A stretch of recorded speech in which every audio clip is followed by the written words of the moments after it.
ভোটারদের বাড়ি বাড়িতে যে যখন ভোট প্রার্থনা করতেছি তারা আমাদেরকে একটা জিনিসই বলছে যে আলহাজ তমিজউদ্দিনের বাবার নামে স্কুল, মার নামে মহিলা মাদ্রাসা সব কিছুই আছে। ধামরাইতে আলহাজ তমিজউদ্দিনের নামে আমরা একটা মেডিকেল দেখতে চাই। আসন্ন জাতীয় সংসদ নির্বাচনের সামনে রেখে আমরা প্রচারণা করতেছি ধানের শীষের প্রতীক আলহাজ তমিজউদ্দিন কাকার জন্য। আপনারা সবাই জানেন যে ধামরের মাটি ধানের শীষের ঘাঁটি। আমরা ভোট চাচ্ছি সবার কাছে, ভোটারের কাছে। ইনশাল্লাহ আশা করি ঢাকা ডিস্ট্রিক্টের ভিতরে যতগুলা কেন্দ্র আছে তার থেকে আমরা ধামরাইবাসী আলহাজ তমিজউদ্দিনকে ধানের শীষে ভোট দিয়ে সকলে বিশাল ব্যবধানে জয়যুক্ত করব।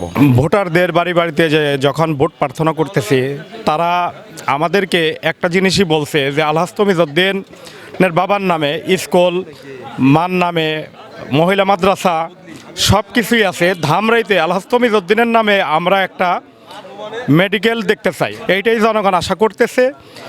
আশা করি আমাদের নেতা আলহাজ তমিজউদ্দিন কাকা জয়যুক্ত করে জনগণের প্রত্যাশা পূরণ করবে, এটাই আমরা আশাবাদী। তমিজউদ্দিনের তার বিষয়ে কোনো কিছু বলার নাই। সে সাধারণ জনগণের নেতা। তিনি যদি হসপিটাল হয় অবশ্যই সেখানে সুচিকিৎসা থাকবে।